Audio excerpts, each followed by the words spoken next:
En abril de 1841, un hombre al borde de la quiebra presentó un manuscrito a una revista de Filadelfia. La revista lo aceptó. Se lo compró por $56, unos 1.800 euros a día de hoy. Lo publicó. Lo que no podía sospechar ni aquel autor en la quiebra, ni el editor de aquella revista, era que con la publicación de ese relato en concreto acababa de nacer un nuevo género. Probablemente el género más exitoso de todos los sabidos y por haber. Un género que a día de hoy copa todas las editoriales, todas las librerías, está en todas las cadenas de televisión, en todas las plataformas de streaming. Son los libros más leídos, más vendidos, las películas más disfrutadas. Todo eso surgió en abril de 1841 con aquel relato. Un género del que beberían después Arthur Conan Doyle y Agatha Christie, del cual surgiría Sherlock Holmes y todos los que vendrían después, como el Dr. House, como Grissom de CSI, Rita Marple o Hercule Poirot, que ahora mismo está siendo protagonista de muchas películas con Kenneth Branagh en la dirección. Todo eso nació con la publicación de aquel relato en 1841. Y el autor de aquel relato, por inesperado, por sorprendente que os pueda parecer, no fue otro que Edgar Allan Poe. Pero para entender cómo es posible que un autor como Edgar Allan Poe escribiera la historia que marcaría el origen de todos los detectives modernos, para entender todo eso tenemos que entender un poquito cuál era la mentalidad de Poe. Porque resulta que a primera vista, y juzgando simplemente a una persona por su obra, podríamos considerar que Poe era de una manera determinada, cuando en realidad era de una manera distinta. La mentalidad de Poe era la de un poeta, correcto, un poeta con la capacidad de ponernos el vello de punta y la piel de gallina. Pero además era tremendamente lógico, tremendamente racional. Para él, el mundo era un tablero de ajedrez y no aceptaba trampas al respecto. En la década de los años 30 del siglo XIX, corría por Europa y por Estados Unidos un gran bulo, una farsa, una estafa. Lo llamaban el turco y era un autómata capaz de ganar al ajedrez a cualquiera que se enfrentase con él. El artilugio consistía en un cajón cerrado sobre el cual había un tablero de ajedrez en el cual alguien se sentaba a jugar, las fichas las movía un artefacto mecánico escondido debajo de ese cajón y ganaba las partidas, el turco. Era mundialmente famoso, una obra cumbre de la ingeniería o quizá incluso algo sobrenatural. Engañó a centenares de miles de personas en todo el mundo, pero hubo alguien a quien no engañó. No engañó a Edgar Allan Poe. Edgar Allan Poe vio el turco y mientras los demás veían una máquina asombrosa o algo, un prodigio sobrenatural, Edgar Allan Poe lo que vio fue una trampa. Y sentado en su escritorio, sin más pruebas que su ingenio y su intelecto, desmontó por completo aquella estafa. El estudio se publicó y efectivamente era cierto, y ese fue el final de la máquina automática de ajedrez de El Turco. Hablamos, por tanto, de alguien que tenía un profundo sentido del raciocinio. De hecho, así lo bautizó él, el raciocinio. Y fundó, gracias a eso, ese primer relato fundacional de la novela negra, de la novela de detectives, que fue Los crímenes de la calle Morgue y que vamos a escuchar dentro de unos minutos. Un relato donde no existe explicación sobrenatural, donde se alcanza la solución en base a la deducción, a las pruebas, a los testimonios, para llegar a una conclusión sorprendente, inverosímil, pero desde luego correcta. En este relato, en Los crímenes de la calle Morgue, Edgar Allan Poe sentó las bases, los 4 pilares en torno a los cuales giraría gran parte de la novela de detectives y de investigación que vendría más tarde. Vamos a ver si os suenan. El personaje excéntrico, increíblemente sagaz, perspicaz e inteligente, capaz de penetrar en la mente y los pensamientos mismos de otra persona de forma que parece casi mágica, pero basándose únicamente en su capacidad de análisis y observación. El narrador, compañero del protagonista, que siempre va 2 pasos por detrás y al que necesita el protagonista explicárselo todo para que él, y por lo tanto también nosotros, lo entendamos. El detective, o la policía, mejor dicho, completamente incapaz de resolver los crímenes. Y 4, la resolución del crimen, del misterio, utilizando únicamente la lógica. Todo esto lo instauró Edgar Allan Poe en 1841. Nada de todo esto existía antes y nada de lo que vino después, Marple, Holmes, House, Poirot, nada de todo eso existiría sin este relato que vamos a escuchar a continuación, en formato audiolibro, con voz humana, la mía, dramatizado, sin inteligencia artificial. Como debe ser. No me quiero extender más. Vamos a cruzar una puerta que encontró para nosotros Edgar Allan Poe en 1841, que nos conduce a una habitación cerrada donde un sórdido y horrible crimen se ha cometido, al parecer, de forma imposible, pero no para las dotes deductivas de Auguste Dupin. Acompañadme. Nos vamos a París. Los crímenes de la calle Morgue, de Edgar Allan Poe.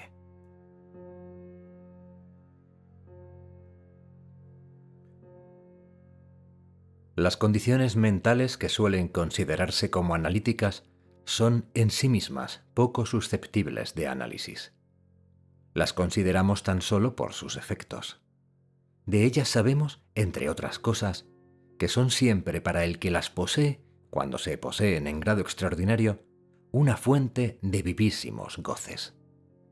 Del mismo modo que el hombre fuerte disfruta con su habilidad física, deleitándose en ciertos ejercicios que ponen sus músculos en acción, el analista goza con esa actividad intelectual que se ejerce en el hecho de desentrañar.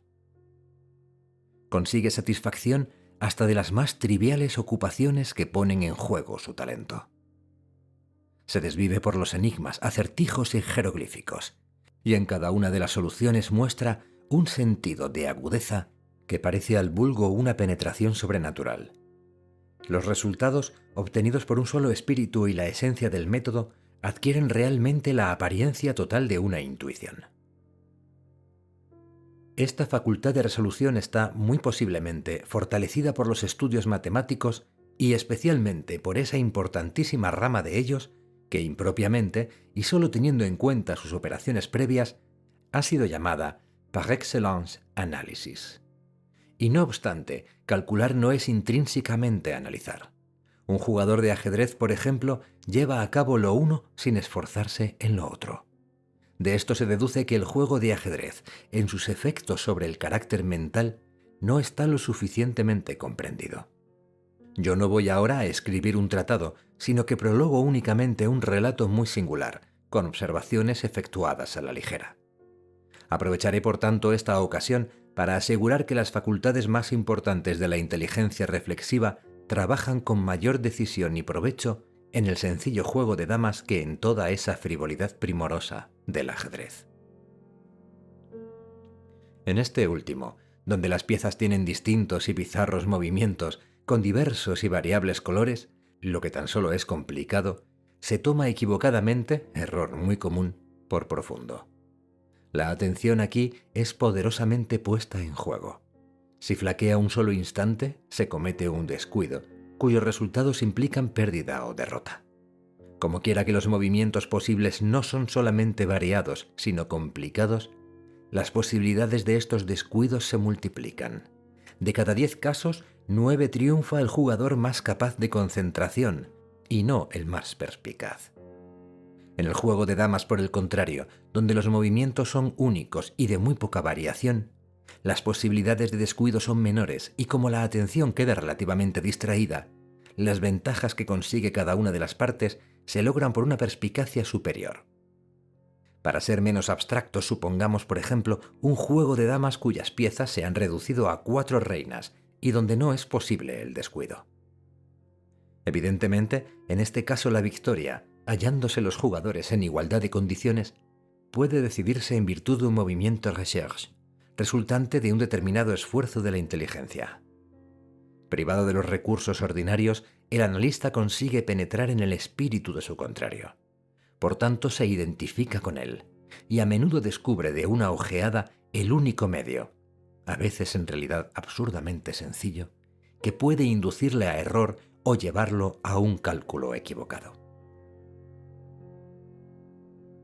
Desde hace largo tiempo se conoce el whist por su influencia sobre la facultad calculadora, y hombres de gran inteligencia han encontrado en él un goce aparentemente inexplicable, mientras abandonaban el ajedrez como una frivolidad. No hay duda de que no existe ningún juego semejante que haga trabajar tanto la facultad analítica. El mejor jugador de ajedrez del mundo solo puede ser poco más que el mejor jugador de ajedrez. Pero la habilidad en el whist implica ya capacidad para el triunfo en todas las demás importantes empresas en que la inteligencia se enfrenta con la inteligencia. Cuando digo habilidad, me refiero a esa perfección en el juego que lleva consigo una comprensión de todas las fuentes de donde se deriva una legítima ventaja. Estas fuentes no solo son diversas, sino también multiformes. Se hallan frecuentemente en lo más recóndito del pensamiento y son por entero inaccesibles para las inteligencias ordinarias. Observar atentamente es recordar distintamente. Y desde este punto de vista, el jugador de ajedrez capaz de intensa concentración jugará muy bien al whist, puesto que las reglas de Hoyle, basadas en el puro mecanismo del juego, son suficientes y por lo general comprensibles. Por esto, el poseer una buena memoria y jugar de acuerdo con el libro son por lo común puntos considerados como la suma total del jugar excelentemente. Pero en los casos que se hallan fuera de los límites de la pura regla es donde se evidencia el talento del analista. En silencio, realiza una porción de observaciones y deducciones. Posiblemente sus compañeros harán otro tanto, y la diferencia en la extensión de la información obtenida no se basará tanto en la validez de la deducción como en la calidad de la observación. Lo importante es saber qué debe ser observado. Nuestro jugador no se reduce únicamente al juego, y aunque éste sea el objeto de su atención, habrá de prescindir de determinadas deducciones originadas al considerar objetos extraños al juego. Examina la fisonomía de su compañero y la compara cuidadosamente con la de cada uno de sus contrarios. Se fija en el modo de distribuir las cartas a cada mano, con frecuencia calculando triunfo por triunfo y tanto por tanto, observando las miradas de los jugadores a su juego. Se da cuenta de cada una de las variaciones de los rostros a medida que avanza el juego, recogiendo gran número de ideas por las diferencias que observa en las distintas expresiones de sorpresa, seguridad, triunfo o desagrado. En la manera de recoger una baza, juzga si la misma persona podrá hacer la que sigue. Reconoce la carta jugada en el ademán con que se deja sobre la mesa.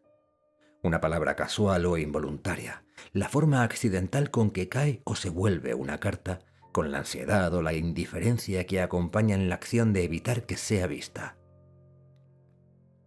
La cuenta de las bazas y el orden de su colocación. La perplejidad, la duda, el entusiasmo o el temor, todo ello facilita a su aparentemente intuitiva percepción indicaciones del verdadero estado de cosas. Cuando se han dado las 2 o 3 primeras vueltas, conoce completamente los juegos de cada uno. Y desde aquel momento, echa sus cartas con tal absoluto dominio de propósitos como si el resto de los jugadores las tuvieran vueltas hacia él.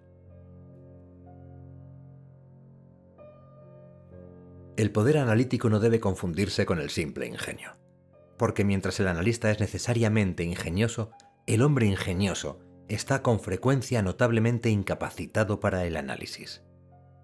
La facultad constructiva o de combinación con que por lo general se manifiesta el ingenio, y a la que los frenólogos, equivocadamente a mi parecer, asignan un órgano aparte, suponiendo que se trata de una facultad primordial, se ha visto tan a menudo en individuos cuya inteligencia bordeaba por otra parte la idiotez, que ha atraído la atención general de los escritores de temas morales.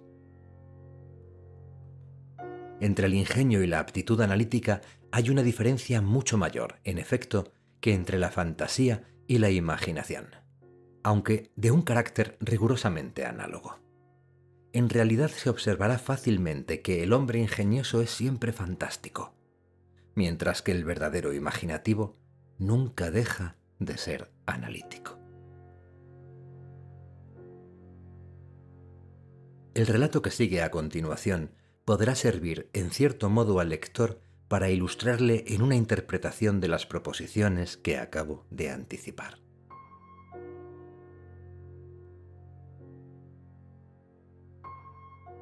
Encontrándome en París durante la primavera y parte del verano de 1800 y algo, conocí allí a Monsieur C. Auguste Dupin. Pertenecía a este joven caballero a una excelente, o mejor dicho ilustre familia, pero por una serie de adversos sucesos se había quedado reducido a tal pobreza que sucumbió la energía de su carácter y renunció a sus ambiciones mundanas, lo mismo que a procurar el restablecimiento de su fortuna. Con el beneplácito de sus acreedores, quedó todavía en posesión de un pequeño resto de su patrimonio, y con la renta que éste le producía, encontró el medio, gracias a una economía rigurosa, de subvenir a las necesidades de su vida, sin preocuparse en absoluto por lo más superfluo. En realidad, su único lujo eran los libros, y en París estos son fáciles de adquirir. Nuestro conocimiento tuvo efecto en una oscura biblioteca de la Rue Montmartre, donde nos puso en estrecha intimidad la coincidencia de buscar los dos un muy raro y al mismo tiempo notable volumen. Nos vimos con frecuencia.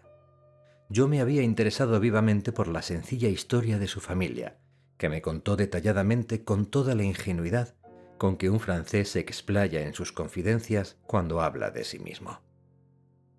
Por otra parte, me admiraba el número de sus lecturas y, sobre todo, me llegaba al alma el vehemente afán y la viva frescura de su imaginación.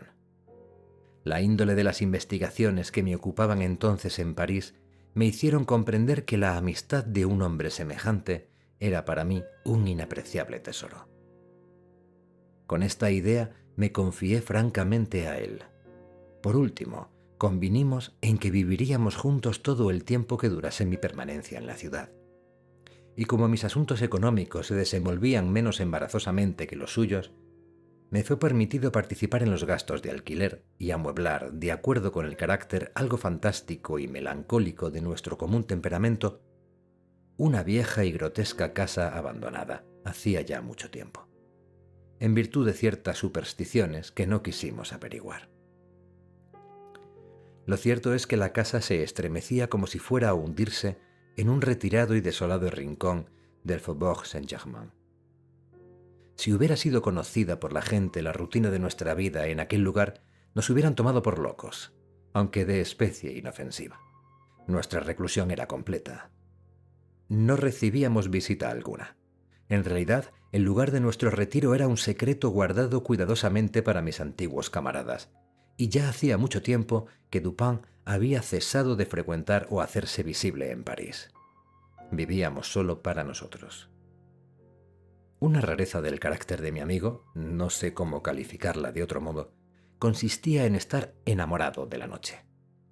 Pero con esta rareza, como con todas las demás suyas, condescendía yo tranquilamente y me entregaba a sus singulares caprichos con un perfecto abandono. No siempre podía estar con nosotros la negra divinidad, pero sí podíamos falsear su presencia. En cuanto la mañana alboreaba, cerrábamos inmediatamente los macizos postigos de nuestra vieja casa y encendíamos un par de bujías intensamente perfumadas y que solo daban un lívido y débil resplandor, bajo el cual entregábamos nuestras almas a sus ensueños. Leíamos, escribíamos o conversábamos, hasta que el reloj nos advertía la llegada de la verdadera oscuridad. Salíamos entonces cogidos del brazo a pasear por las calles, continuando la conversación del día y rondando por doquier hasta muy tarde, buscando a través de las estrafalarias luces y sombras de la populosa ciudad esas innumerables excitaciones mentales que no puede procurar la tranquila observación. En circunstancias tales, yo no podía menos de notar y admirar en Dupin, aunque ya por la rica imaginación de que estaba dotado me sentía preparado a esperarlo, un talento particularmente analítico. Por otra parte, parecía deleitarse intensamente en ejercerlo, si no exactamente en desplegarlo, y no vacilaba en confesar el placer que ello le producía. Se vanagloriaba ante mí burlonamente de que muchos hombres, para él, llevaban ventanas en el pecho, y acostumbraba a apoyar tales afirmaciones usando de pruebas muy sorprendentes y directas de su íntimo conocimiento de mí. En tales momentos sus maneras eran graciales y abstraídas. Se quedaban sus ojos sin expresión, mientras su voz, por lo general ricamente atenorada, se elevaba hasta un timbre atiplado, que hubiera parecido petulante, de no ser por la ponderada y completa claridad de su pronunciación. A menudo, viéndolo en tales disposiciones de ánimo, meditaba yo acerca de la antigua filosofía del alma doble, y me divertía la idea de un doble Dupin, el creador y el analítico. Por cuanto acabo de decir, no hay que creer que estoy contando algún misterio o escribiendo una novela. Mis observaciones a propósito de este francés no son más que el resultado de una inteligencia hiperestesiada, o tal vez enferma. Un ejemplo dará mejor idea de la naturaleza de sus observaciones durante la época a la que aluda. Íbamos una noche paseando por una calle larga y sucia, cercana al Palais Royal. Al parecer, cada uno de nosotros se había sumido en sus propios pensamientos y, por lo menos durante 15 minutos, ninguno pronunció una sola sílaba. De pronto, Dupin rompió el silencio con estas palabras. En realidad, ese muchacho es demasiado pequeño y estaría mejor en el Théâtre de Variétés. No cabe duda, repliqué sin fijarme en lo que decía y sin observar en aquel momento, tan absorto había estado en mis reflexiones, el modo extraordinario con que mi interlocutor había hecho coincidir sus palabras con mis meditaciones. Un momento después me repuse y experimenté un profundo asombro. Dupin, dije gravemente, lo que ha sucedido excede mi comprensión. No vacilo en manifestar que estoy asombrado y que apenas puedo dar crédito a lo que he oído. ¿Cómo es posible que haya usted podido adivinar que estaba pensando en...? Diciendo esto, me interrumpí para asegurarme, ya sin ninguna duda, de que él sabía en quién pensaba. ¿En Chantilly?, preguntó. ¿Por qué se ha interrumpido? ¿Usted pensaba que su escasa estatura no era la apropiada para dedicarse a la tragedia? Esto era precisamente lo que había constituido el tema de mis reflexiones. Chantilly era un ex zapatero remendón de la Rue Saint-Denis, que, apasionado por el teatro, había representado el papel de Géry en la tragedia de Gravillon de este título. Pero sus esfuerzos habían provocado la burla del público. «Dígame usted, por Dios», exclamé, «¿por qué método, si es que hay alguno, ha penetrado usted en mi alma en este caso?» Realmente estaba yo mucho más asombrado de lo que hubiese querido confesar. «Ha sido el vendedor de frutas», contestó mi amigo, «quien le ha llevado a usted a la conclusión de que el remendón de suelas no tiene la suficiente estatura para representar el papel de Georges et de Genushomme». «El vendedor de frutas. Me asombra usted, no conozco ninguno». «Sí, es ese hombre con quien ha tropezado usted al entrar en esta calle. Hará unos 15 minutos». Recordé entonces que, en efecto, un vendedor de frutas, que llevaba sobre la cabeza una gran banasta de manzanas, estuvo a punto de hacerme caer sin pretenderlo cuando pasábamos de la calle C a la calleja en que ahora nos encontrábamos. Pero yo no podía comprender la relación de este hecho con Chantilly. No había por qué suponer charlatanería alguna en Dupin.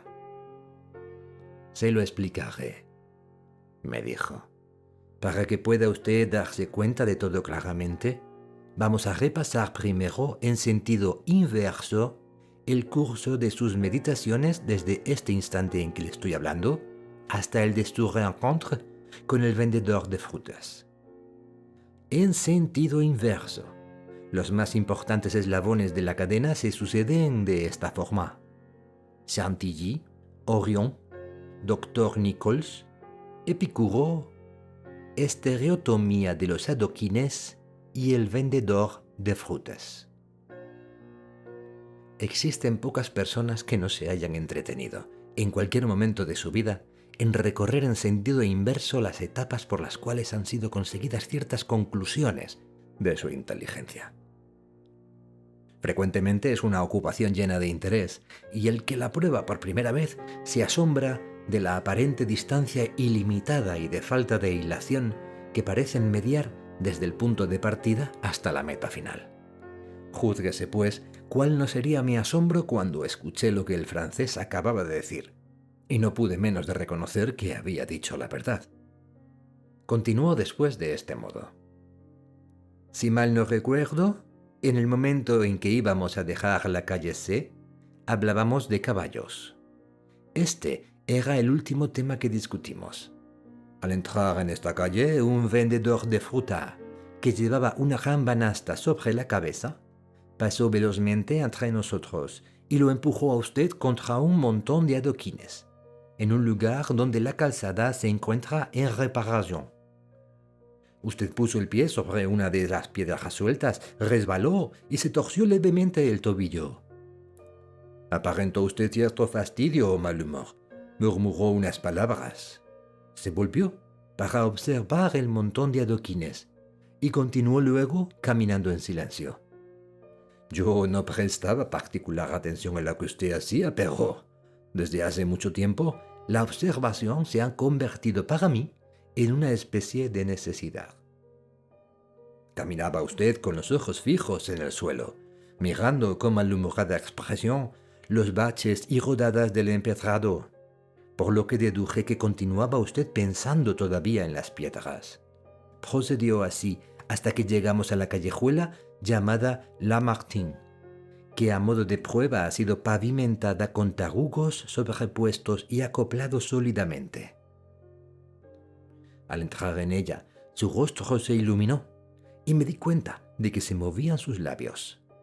Por este movimiento no me fue posible dudar que pronunciaba usted la palabra estereotomía, término que tan afectadamente se aplica a esta clase de pavimentación. Yo estaba seguro de que no podía usted pronunciar para sí la palabra estereotomía sin que esto le llevara a pensar en los átomos y por consiguiente en las teorías de Epicuro. Y como quiera que no hace mucho rato discutíamos este tema, le hice notar a usted de qué modo tan singular y sin que ello haya sido muy notado, las vagas conjeturas de este noble griego han encontrado en la reciente cosmogonía nebular su confirmación. He comprendido por esto que no podía usted resistir a la tentación de levantar sus ojos a la gran nóbula de Orión, y con toda seguridad he esperado que usted lo hiciera. En efecto, usted ha mirado a lo alto y ha adquirido entonces la certeza de haber seguido correctamente el hilo de sus pensamientos. Ahora bien, en el amargo reportaje sobre Chantilly publicado ayer en el Musée, el escritor satírico, haciendo mortificantes alusiones al cambio de nombre del zapatero al calzarse el coturno, citaba un verso latino del que hemos hablado nosotros con frecuencia. Me refiero a este: Perdidit antiquum litera prima sonum. Yo le había dicho a usted que este verso se relacionaba con la palabra Orión, que en un principio se escribía Urión, Además, por determinadas discusiones un tanto apasionadas que tuvimos acerca de mi interpretación, tuve la seguridad de que usted no la habría olvidado. Por tanto, era evidente que asociaría usted las dos ideas, Orion y Chantilly. Y esto lo he comprendido por la forma de la sonrisa que he visto en sus labios. ¿Ha pensado usted, pues, en aquella inmolación del pobre zapatero? Hasta ese momento usted habría caminado con el cuerpo encorvado, pero a partir de entonces se irguió usted, recobrando toda su estatura. Este movimiento me ha confirmado que pensaba usted en la diminuta figura de Chantilly, y ha sido entonces cuando he interrumpido sus meditaciones para observar que por tratarse de un hombre de baja estatura, estaría mejor en Chantilly que en el Théâtre de Variété. Poco después de esta conversación, hojeábamos una edición de la tarde de la Gazette des Tribunaux, cuando llamaron nuestra atención los siguientes titulares. Extraordinarios crímenes. Esta madrugada, alrededor de las 3, los habitantes del Quartier Saint-Roch fueron despertados por una serie de espantosos gritos que parecían proceder del cuarto piso de una casa de la Rue Morgue, ocupada, según se dice, por una tal Madame L'Espanaye y su hija Mademoiselle Camille L'Espanaye. Después de algún tiempo empleado en infructuosos esfuerzos para poder penetrar buenamente en la casa, se forzó la puerta de entrada con una palanca de hierro, y entraron 8 o 10 vecinos acompañados de 2 gendarmes. En ese momento cesaron los gritos. Pero en cuanto aquellas personas llegaron apresuradamente al primer rellano de la escalera, se distinguieron 2 o más voces ásperas que parecían disputar violentamente y proceder de la parte alta de la casa. Cuando la gente llegó al segundo rellano, cesaron también aquellos rumores y todo permaneció en absoluto silencio. Los vecinos recorrieron todas las habitaciones precipitadamente. Al llegar por último a una gran sala situada en la parte posterior del cuarto piso, cuya puerta hubo de ser forzada por estar cerrada interiormente con llave, se ofreció a los circunstantes un espectáculo que sobrecogió su ánimo no solo de horror, sino de asombro. Se hallaba la habitación en violento desorden, rotos los muebles y diseminados en todas direcciones. No quedaba más lecho que la armadura de una cama, cuyas partes habían sido arrancadas y tiradas por el suelo. Sobre una silla se encontró una navaja barbera manchada de sangre. Había en la chimenea 2 o 3 largos y abundantes mechones de pelo cano, empapados en sangre y que parecían haber sido arrancados de raíz. En el suelo se encontraron 4 napoleones, un zarcillo adornado con un topacio, 3 grandes cucharas de plata, 3 cucharillas de metal d'Alger y 2 sacos conteniendo aproximadamente 4.000 francos en oro. En un rincón se hallaron los cajones de una cómoda abiertos y al parecer saqueados, aunque quedaban en ellos algunas cosas. Se encontró también un cofrecillo de hierro bajo la cama, no bajo su armadura. Se hallaba abierto y la cerradura contenía aún la llave. En el cofre no se encontraron más que unas cuantas cartas viejas y otros papeles sin importancia. No se encontró rastro alguno de Madame L'Espanaye, pero como quiera que se notase una anormal cantidad de hollín en el hogar, se efectuó un reconocimiento de la chimenea y, horroriza decirlo, se extrajo de ella el cuerpo de su hija, que estaba colocado cabeza abajo y que había sido introducido por la estrecha abertura hasta una altura considerable. El cuerpo estaba todavía caliente. Al examinarlo, se comprobaron en él numerosas escoriaciones ocasionadas sin duda por la violencia con que el cuerpo había sido metido allí y por el esfuerzo que hubo de emplearse para sacarlo. En su rostro se veían profundos arañazos y en la garganta cárdenas magulladuras y hondas huellas producidas por las uñas, como si la muerte se hubiera verificado por estrangulación. Después de un minucioso examen efectuado en todas las habitaciones, sin que se lograra ningún nuevo descubrimiento, los presentes se dirigieron a un pequeño patio pavimentado situado en la parte posterior del edificio, donde hallaron el cadáver de la anciana señora, con el cuello cortado de tal modo que la cabeza se desprendió del tronco al levantar el cuerpo. Tanto este como la cabeza estaban tan horriblemente mutilados que apenas conservaban apariencia humana. Que sepamos, no se ha obtenido hasta el momento el menor indicio que permita aclarar este horrible misterio.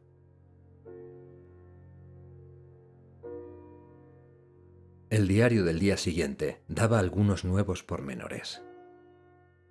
La tragedia de la Rue Morgue. Gran número de personas han sido interrogadas con respecto a tan extraordinario y horrible affaire. La palabra affaire no tiene todavía en Francia el poco significado que se le da entre nosotros, pero nada ha podido deducirse que arroje alguna luz sobre ello. Damos a continuación todas las declaraciones más importantes que se han obtenido. Pauline Dubourg, lavandera, declara haber conocido desde hace años a las víctimas y haber lavado para ellas durante todo este tiempo.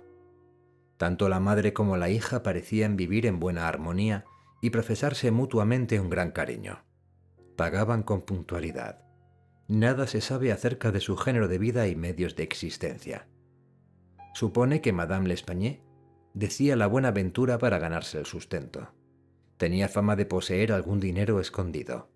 Nunca encontró a otras personas en la casa cuando la llamaban para recoger la ropa ni cuando la devolvía.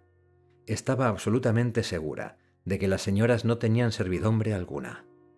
Salvo el cuarto piso, no parecía que hubiera muebles en ninguna parte de la casa. Pierre Moreau, estanquero, declara que es habitual proveedor de tabaco y de rapé de Madame L'Espanaye desde hace 4 años. Nació en su vecindad y ha vivido siempre allí. Hacía más de 6 años que la muerta y su hija vivían en la casa donde fueron encontrados sus cadáveres. Anteriormente a su estadía, el piso había sido ocupado por un joyero que alquilaba a su vez las habitaciones interiores a diferentes personas. La casa era propiedad de Madame L'Espanaye. Descontenta por los abusos de su inquilino, se había trasladado al inmueble de su propiedad, negándose a alquilar ninguna parte de él. La buena señora chocheaba a causa de la edad. El testigo había visto a su hija unas 5 o 6 veces durante los 6 años. Las dos llevaban una vida muy retirada, y era fama que tenían dinero. Entre los vecinos había oído decir que Madame L'Espanaye decía la buena aventura, pero él no lo creía. Nunca había visto atravesar la puerta a nadie, excepto a la señora y a su hija, 1 o 2 veces a un recadero y 8 o 10 a un médico. En esta misma forma declararon varios vecinos, pero de ninguno de ellos se dice que frecuentaran la casa. Tampoco se sabe que la señora y su hija tuvieran parientes vivos. Raramente estaban abiertos los postigos de los balcones de la fachada principal. Los de la parte trasera estaban siempre cerrados, a excepción de las ventanas de la gran sala posterior del cuarto piso. La casa era una finca excelente y no muy vieja. Isidoro Musset, gendarme, declara haber sido llamado a la casa a las 3 de la madrugada y dice que halló ante la puerta principal a unas 20 o 30 personas que procuraban entrar en el edificio. Con una bayoneta, y no con una barra de hierro, pudo por fin forzar la puerta. No halló grandes dificultades en abrirla, porque era de 2 hojas y carecía de cerrojo y pasador en su parte alta. Hasta que la puerta fue forzada, continuaron los gritos, pero luego cesaron repentinamente. Daban la sensación de ser alaridos de una o varias personas víctimas de una gran angustia. Eran fuertes y prolongados, y no gritos breves y rápidos. El testigo subió rápidamente los escalones. Al llegar al primero, oyó 2 voces que disputaban acremente. Una de estas era áspera, y la otra aguda, una voz muy extraña. De la primera pudo distinguir algunas palabras, y le pareció francés el que las había pronunciado. Pero evidentemente no era voz de mujer. Distinguió claramente las palabras sacre y diable. La aguda voz pertenecía a un extranjero, pero el declarante no podía asegurar si se trataba de hombre o mujer. No pudo distinguir lo que decían, pero supone que hablasen español. El testigo descubrió el estado de la casa y de los cadáveres como fue descrito ayer por nosotros. Henri Duval, vecino y de oficio platero, declara que él formaba parte del grupo que entró primeramente en la casa. En términos generales corrobora la declaración de Musset. En cuanto se abrieron paso forzando la puerta, la cerraron de nuevo con objeto de contener a la muchedumbre que se había reunido a pesar de la hora. Este opina que la voz aguda sea la de un italiano, y está seguro de que no era la de un francés. No conoce el italiano. No pudo distinguir las palabras, pero por la entonación del que hablaba está convencido de que era un italiano. Conocía a Madame L'Espanaye y a su hija. Con las dos había conversado con frecuencia. Estaba seguro de que la voz no correspondía a ninguna de las dos mujeres. Odenheimer, restaurador. Voluntariamente el testigo se ofreció a declarar. Como no hablaba francés, fue interrogado haciéndose uso de un intérprete. Es natural de Ámsterdam. Pasaba por delante de la casa en el momento en que se oyeron los gritos. Se detuvo durante unos 10 minutos. Eran fuertes y prolongados, y producían horror y angustia. Fue uno de los que entraron en la casa. Corrobora las declaraciones anteriores en todos sus detalles, excepto uno. Está seguro de que la voz aguda era la de un hombre, la de un francés. No pudo distinguir claramente las palabras que había pronunciado. Estaban dichas en alta voz, y rápidamente, con cierta desigualdad, pronunciadas, según suponía, con miedo y con ira al mismo tiempo. La voz era áspera. Realmente no puede asegurarse que fuese una voz aguda. La voz grave dijo varias veces «Sacre», «Diable» y una sola «Mon Dieu». Jules Mignot, banquero, de la casa Mignot et Fils, de la Rue de Lorette. Es el mayor de los Mignot. Madame L'Espanaye tenía algunos intereses. Había abierto una cuenta corriente en su casa de banca en la primavera del año, 8 años antes. Con frecuencia había ingresado pequeñas cantidades. No retiró ninguna hasta 3 días antes de su muerte. La retiró personalmente y la suma ascendía a 4.000 francos. La cantidad fue pagada en oro y se encargó a un dependiente que la llevara a su casa. Adolphe Le Bon, dependiente de la Banca Mignot et Fils, declara que en el día de autos, al mediodía, acompañó a Madame L'Espanaye a su domicilio con los 4.000 francos, distribuidos en 2 pequeños talegos. Al abrirse la puerta, apareció Mademoiselle L'Espanaye. Esta cogió uno de los saquitos y la anciana señora el otro. Entonces él saludó y se fue. En aquellos momentos no había nadie en la calle. Era una calle apartada, muy solitaria.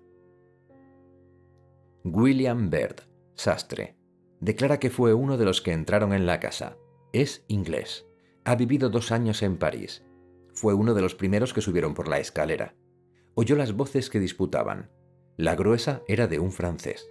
Pudo oír algunas palabras, pero ahora no puede recordarlas todas. Oyó claramente «Sacré» y «Mon Dieu». Por un momento se produjo un rumor, como si varias personas peleasen. Ruido de riña y forcejeo. La voz aguda era muy fuerte, más que la grave. Está seguro de que no se trataba de la voz de ningún inglés, sino más bien la de un alemán. Podía haber sido la de una mujer. No entiende el alemán. 4 de los testigos mencionados arriba, nuevamente interrogados, declararon que la puerta de la habitación en que fue encontrado el cuerpo de Mademoiselle L'Espanaye se hallaba cerrada por dentro cuando el grupo llegó a ella. Todo se hallaba en un silencio absoluto. No se oían ni gemidos ni ruidos de ninguna especie. Al forzar la puerta no se vio a nadie. Tanto las ventanas de la parte posterior como las de la fachada estaban cerradas y aseguradas fuertemente por dentro, con sus cerrojos respectivos. Entre las 2 salas se hallaba también una puerta de comunicación, que estaba cerrada, pero no con llave. La puerta que conducía de la habitación delantera al pasillo estaba cerrada por dentro con llave. Una pequeña estancia de la parte delantera del 4º piso, a la entrada del pasillo, estaba abierta también, puesto que tenía la puerta entornada. En esta sala se hacinaban camas viejas, cofres y objetos de esta especie. No quedó una sola pulgada de la casa sin que hubiese sido registrada cuidadosamente. Se ordenó que tanto por arriba como por abajo se introdujeran desollinadores por las chimeneas. La casa constaba de 4 pisos con buhardillas. En el techo se hallaba fuertemente asegurado un escotillón y parecía no haber sido abierto durante muchos años. Por lo que respecta al intervalo de tiempo transcurrido entre las voces que disputaban y el acto de forzar la puerta del piso, las afirmaciones de los testigos difieren bastante. Unos hablan de 3 minutos, otros amplían este tiempo a 5. Costó mucho forzar la puerta. Alfonso García, empresario de pompas fúnebres, declara que habita en la Rue Morgue y que es español. También formaba parte del grupo que entró en la casa. No subió la escalera porque es muy nervioso y temía los efectos que pudiera producirle la emoción. Oyó las voces que disputaban. La grave era de un francés. No pudo distinguir lo que decían y está seguro de que la voz aguda era de un inglés. No entiende este idioma, pero se basa en la entonación. Alberto Montán, confitero, declara haber sido uno de los primeros en subir la escalera. Oyó las voces aludidas. La grave era de francés. Pudo distinguir varias palabras. Parecía como si este individuo reconviniera a otro. En cambio, no pudo comprender nada de la voz aguda. Hablaba rápidamente y de forma entrecortada. Supone que esta voz fuera la de un ruso. Corrobora también las declaraciones generales. Es italiano. No ha hablado nunca con ningún ruso. Interrogados de nuevo algunos testigos, certificaron que las chimeneas de todas las habitaciones del 4º piso eran demasiado estrechas para que permitieran el paso de una persona. Cuando hablaron de desollinadores, se refirieron a las escobillas cilíndricas que con ese objeto usan los limpiachimeneas. Las escobillas fueron pasadas de arriba a abajo por todos los tubos de la casa. En la parte posterior de esta no hay paso alguno por donde alguien hubiese podido bajar mientras el grupo subía las escaleras. El cuerpo de Mademoiselle L'Espanaye estaba tan fuertemente introducido en la chimenea que no pudo ser extraído de allí sino con la ayuda de 5 hombres. Paul Dumas, médico, declara que fue llamado hacia el amanecer para examinar los cadáveres. Yacían entonces los 2 sobre las correas de la armadura de la cama en la habitación donde fue encontrada Mademoiselle L'Espanaye. El cuerpo de la joven estaba muy magullado y lleno de excoriaciones. Se explican suficientemente estas circunstancias por haber sido empujado hacia arriba en la chimenea. Sobre todo la garganta presentaba grandes excoriaciones. Tenía también profundos arañazos bajo la barbilla, en el lado de una serie de lívidas manchas que eran, evidentemente, impresiones de dedos. El rostro se hallaba horriblemente descolorido y los ojos fuera de sus órbitas. La lengua había sido mordida y seccionada parcialmente. Sobre el estómago se descubrió una gran magulladura producida, según se supone, por la presión de una rodilla. Señor Monsieur Dumas, Mademoiselle L'Espanaye había sido estrangulada por alguna persona o personas desconocidas. El cuerpo de su madre estaba horriblemente mutilado. Todos los huesos de la pierna derecha y del brazo estaban poco o mucho quebrantados. La tibia izquierda, igual que las costillas del mismo lado, estaban hechas astillas. Tenía todo el cuerpo con espantosas magulladuras y descolorido. Es imposible certificar cómo fueron producidas aquellas heridas.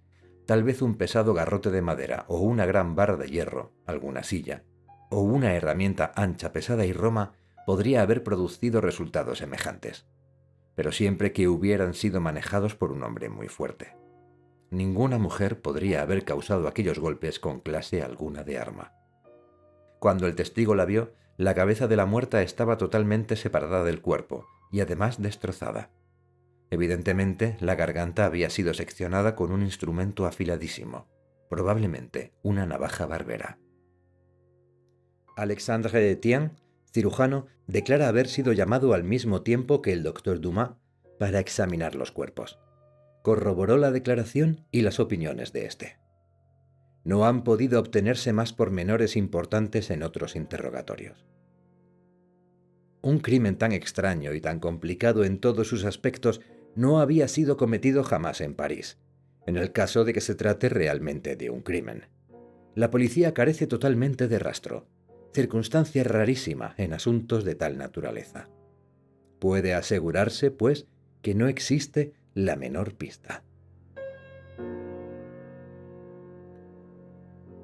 En la edición de la tarde afirmaba el periódico que reinaba todavía gran excitación en el Quartier Saint-Roch, que de nuevo se habían investigado cuidadosamente las circunstancias del crimen, pero que no se había obtenido ningún resultado.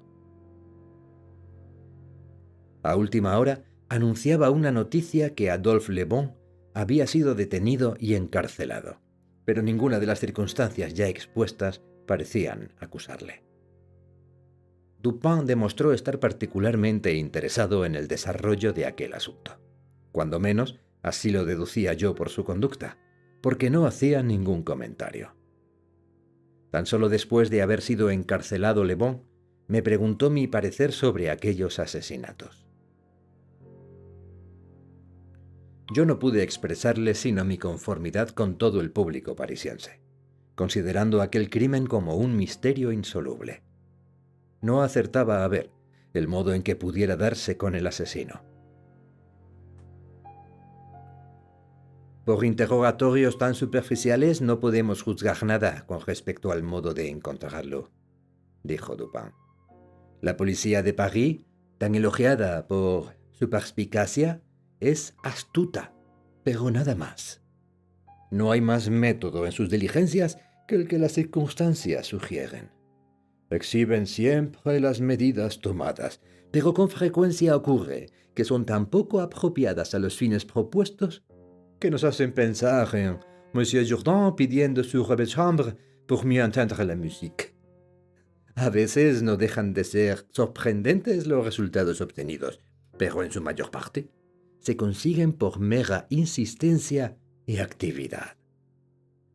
Cuando resultan ineficaces tales procedimientos, fallan todos sus planes. Vidocq, por ejemplo, era un excelente adivinador y un hombre perseverante, pero como su inteligencia carecía de educación, se equivocaba con frecuencia por la misma intensidad de sus investigaciones. Disminuía el poder de su visión por mirar el objeto tan de cerca. Era capaz de ver, probablemente, una o dos circunstancias con una poco corriente claridad, pero al hacerlo perdía necesariamente la visión total del asunto. Esto puede decirse que es el defecto de ser demasiado profundo. La verdad no está siempre en el fondo de un pozo. En realidad, yo pienso que, en cuanto a lo que más importa conocer, es invariablemente superficial. La profundidad se encuentra en los valles donde la buscamos, pero no en la cumbre de las montañas, que es donde la vemos. Las variedades y orígenes de esta especie de error tienen un magnífico ejemplo en la contemplación de los cuerpos celestes. Dirigir a una estrella una rápida ojeada, examinarla oblicuamente, volviendo hacia ella las partes exteriores de la retina, que son más sensibles a las débiles impresiones de la luz que las anteriores, es contemplar la estrella distintamente, obtener la más exacta apreciación de su brillo, brillo que se oscurece a medida que volvemos nuestra visión de lleno hacia ella. En el último caso caen en los ojos mayor número de rayos, pero en el primero se obtiene una receptibilidad más afinada. Con una extrema profundidad embrollamos y debilitamos el pensamiento, y aún lo confundimos. Podemos incluso lograr que Venus se desvanezca del firmamento si le dirigimos una atención demasiado sostenida, demasiado concentrada o demasiado directa. Por lo que respecta a estos asesinatos, examinemos algunas investigaciones por nuestra cuenta antes de formar de ellos una opinión. Una investigación como esta nos procurará una buena diversión, A mí me pareció impropia esta última palabra, aplicada al presente caso, pero no dije nada. Y por otra parte, Le Bon ha comenzado por prestarme un servicio y quiero demostrarle que no soy un ingrato. Iremos al lugar del suceso y lo examinaremos con nuestros propios ojos. Conozco al prefecto de policía y no me será difícil conseguir el permiso necesario.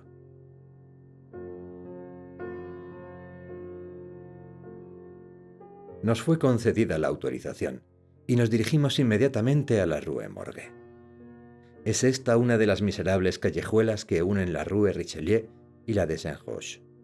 Cuando llegamos a ella, eran ya las últimas horas de la tarde, porque este barrio se encuentra situado a gran distancia de aquel en que nosotros vivíamos. Pronto hallamos la casa. Aún había frente a ella varias personas mirando con vana curiosidad las ventanas cerradas. Era una casa como tantas de París. Tenía una puerta principal y en uno de sus lados había una casilla de cristales con un bastidor corredizo en la ventanilla. Y parecía ser la loge de concierge. Antes de entrar nos dirigimos calle arriba y torciendo de nuevo pasamos a la fachada posterior del edificio. Dupin examinó durante todo este rato los alrededores, así como la casa, con una atención tan cuidadosa que me era imposible comprender su finalidad. Volvimos luego sobre nuestros pasos y llegamos ante la fachada de la casa. Llamamos a la puerta y después de mostrar nuestro permiso, los agentes de guardia nos permitieron la entrada. Subimos las escaleras hasta llegar a la habitación donde había sido encontrado el cuerpo de Mademoiselle L'Espanaye y donde se hallaban aún los dos cadáveres. Como de costumbre, había sido respetado el desorden de la habitación.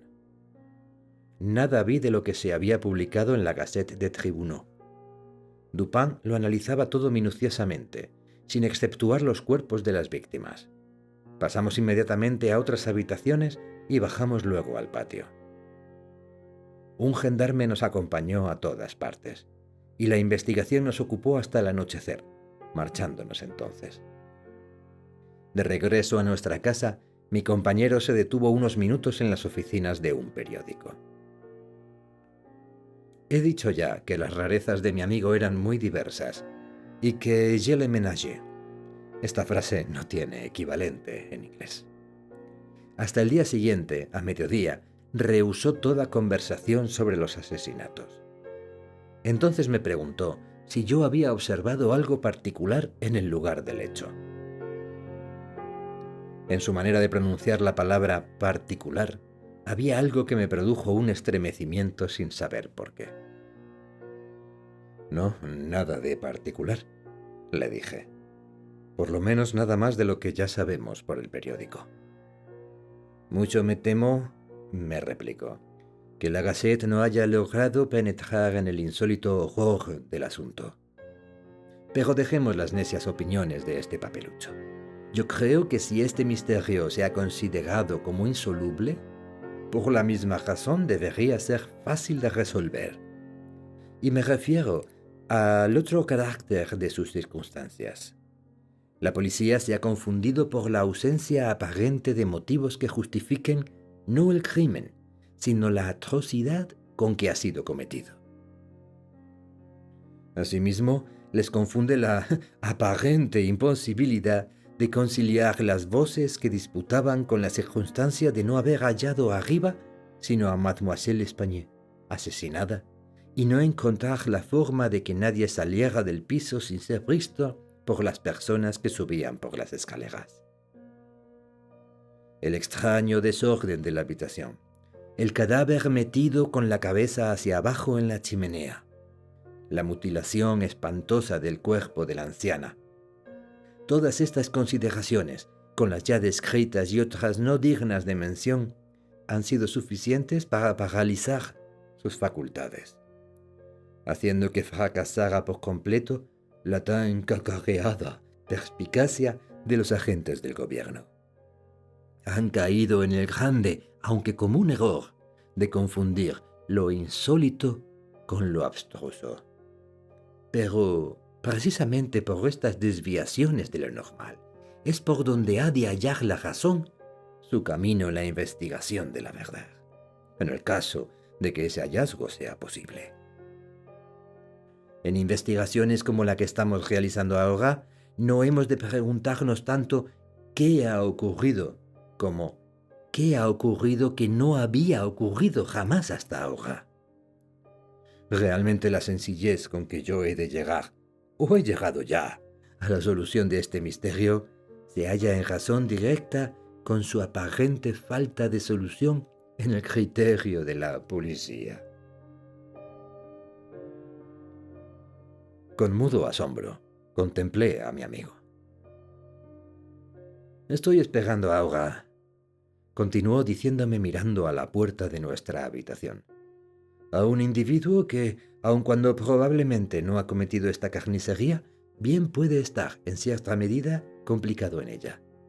Es probable que resulte inocente de la parte más desagradable de los crímenes cometidos.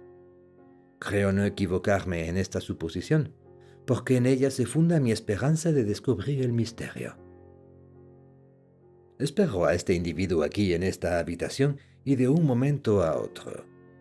Cierto es que puede no venir, pero lo probable es que venga. Si viene, hay que detenerlo. Aquí hay unas pistolas, y los dos sabemos cómo usarlas cuando las circunstancias lo requieren. Sin saber lo que hacía ni lo que oía, tomé las pistolas mientras Dupin continuaba hablando como si monologara.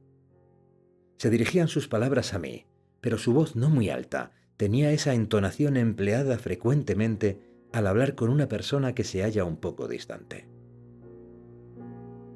Sus pupilas inexpresivas miraban fijamente hacia la pared. La experiencia ha demostrado plenamente que las voces que disputaban, dijo, oídas por quienes subían las escaleras, no eran las de las dos mujeres. Este hecho descarta el que la anciana hubiese matado primeramente a su hija y se hubiera suicidado después.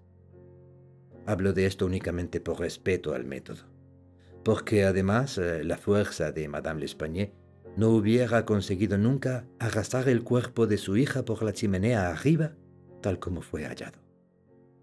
Por otra parte, la naturaleza de las heridas excluye totalmente la idea del suicidio. Por tanto, el asesinato ha sido cometido por terceras personas, y las voces de estas son las que se oyeron disputar. Permítame que le haga notar no todo lo que se ha declarado con respecto a estas voces, sino lo que hay de particular en las declaraciones. ¿No ha observado usted nada en ellas?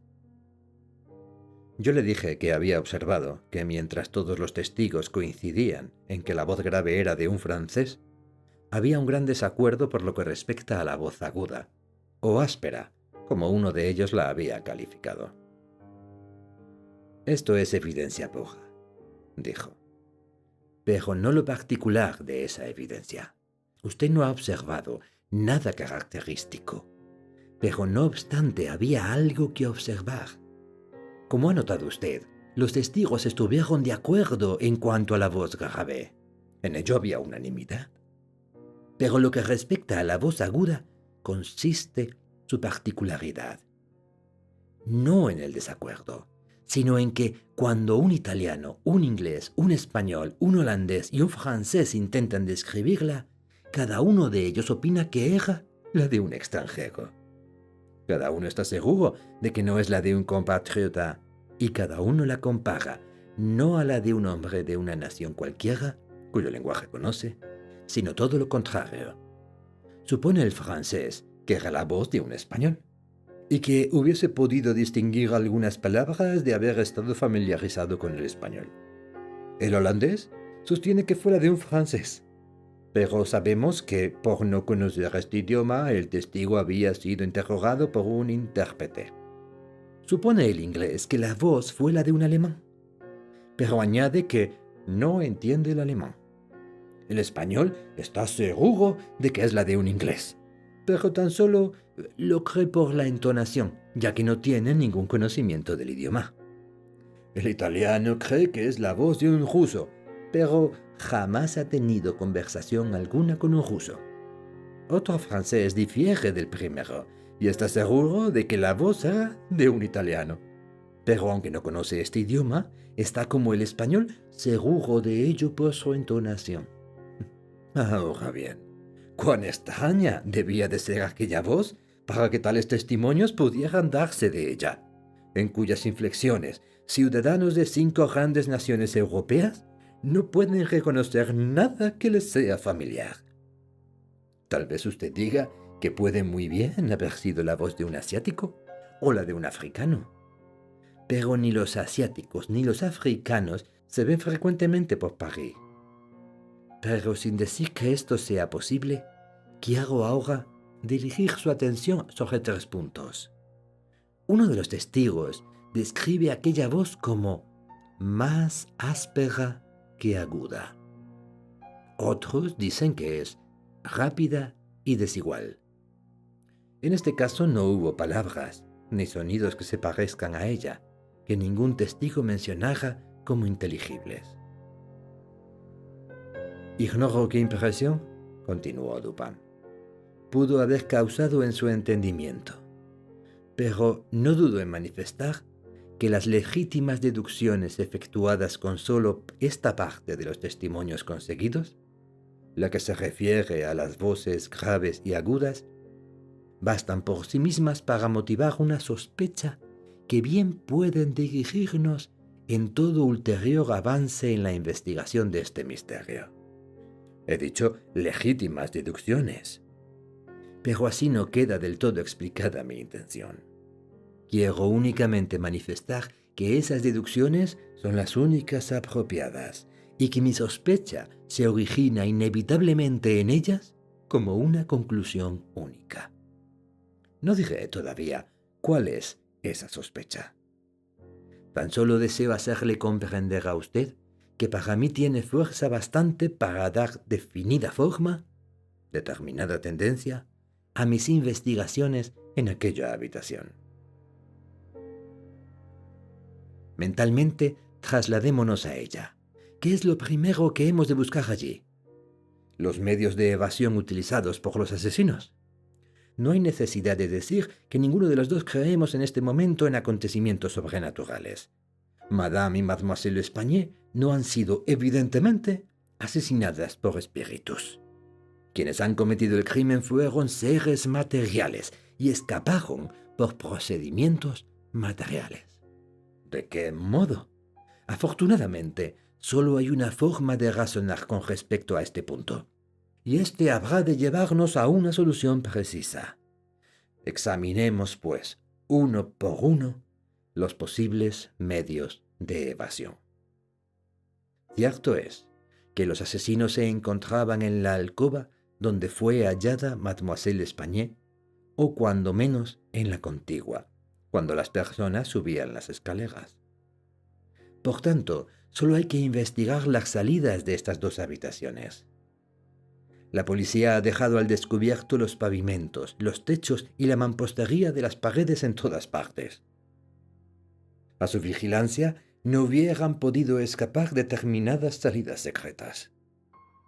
Pero yo no me fiaba de sus ojos y he querido examinarlo con los míos. En efecto, no había salida secreta. Las puertas de las habitaciones que daban al pasillo estaban cerradas perfectamente por dentro. Veamos las chimeneas. Aunque de anchura normal hasta una altura de 8 o 10 pies sobre los hogares, no puede en toda su longitud ni siquiera dar cabida a un gato corpulento. La imposibilidad de salida por los ya indicados medios es, por tanto, absoluta. Así pues, no nos quedan más que las ventanas. Por la de la alcoba que da a la fachada principal, no hubiera podido escapar nadie sin que la muchedumbre que había en la calle lo hubiese notado. Por tanto, los asesinos han de haber pasado por las de la habitación posterior. Llevados, pues, de estas deducciones y de forma tan inequívoca a esta conclusión, no podemos, según un minucioso razonamiento, rechazarla, teniendo en cuenta aparentes imposibilidades.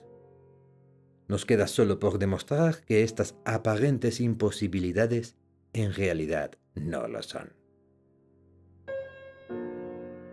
En la habitación hay 2 ventanas. Una de ellas no se halla obstruida por los muebles y está completamente visible. La parte inferior de la otra la oculta a la vista la cabecera de la pesada armazón del lecho, estrechamente pegada a ella. La primera de las 2 ventanas está fuertemente cerrada y asegurada por dentro. Resistió a los más violentos esfuerzos de quienes intentaron levantarla.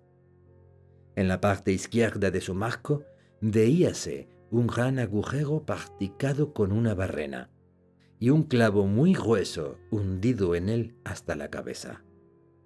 Al examinar la otra ventana, se encontró otro clavo semejante, clavado de la misma forma, y un vigoroso esfuerzo para separar el marco fracasó también.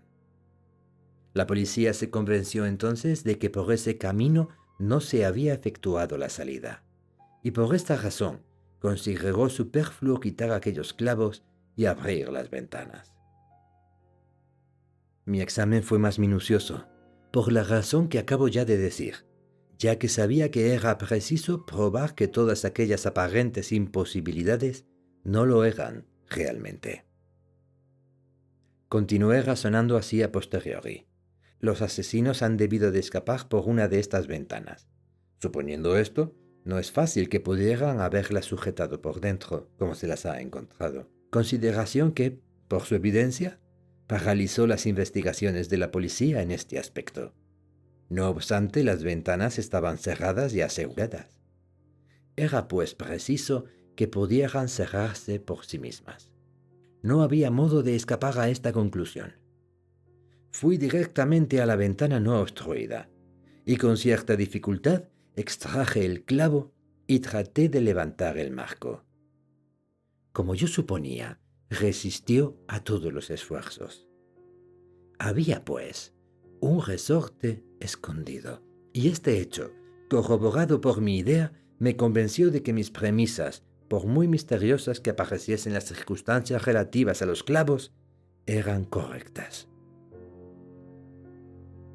Una minuciosa investigación me hizo descubrir de pronto el oculto resorte. Lo oprimí, y satisfecho con mi descubrimiento, me abstuve de abrir la ventana. Volví entonces a colocar el clavo en su sitio. Una persona que hubiera pasado por aquella ventana podría haberla cerrado y haber funcionado solo el resorte. Pero el clavo no podía haber sido colocado.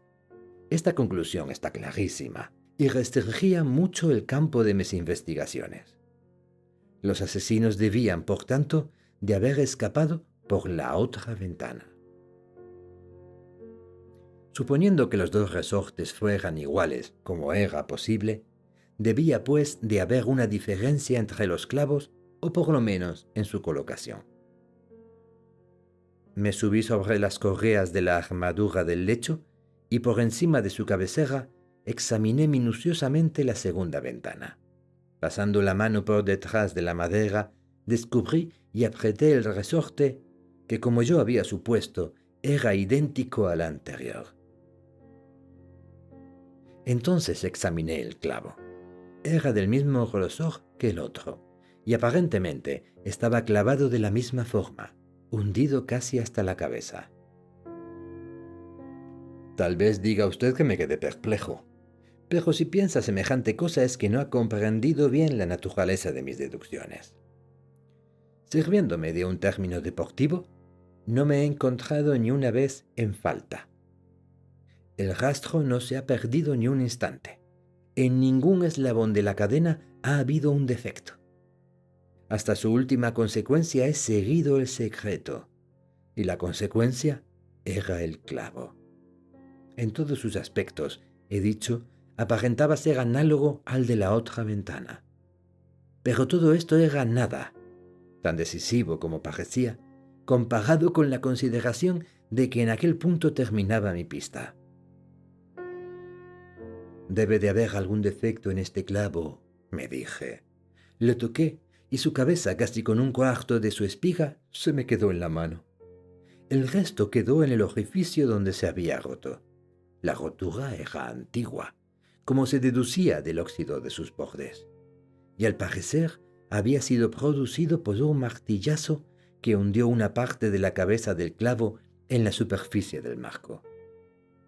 Volví entonces a colocar cuidadosamente aquella parte en el lugar de donde la había sacado, y su semejanza con un clavo intacto fue completa. La rotura era inapreciable. Apreté el resorte y levanté suavemente el marco unas pulgadas. Con él subió la cabeza del clavo, quedando fija en su agujero.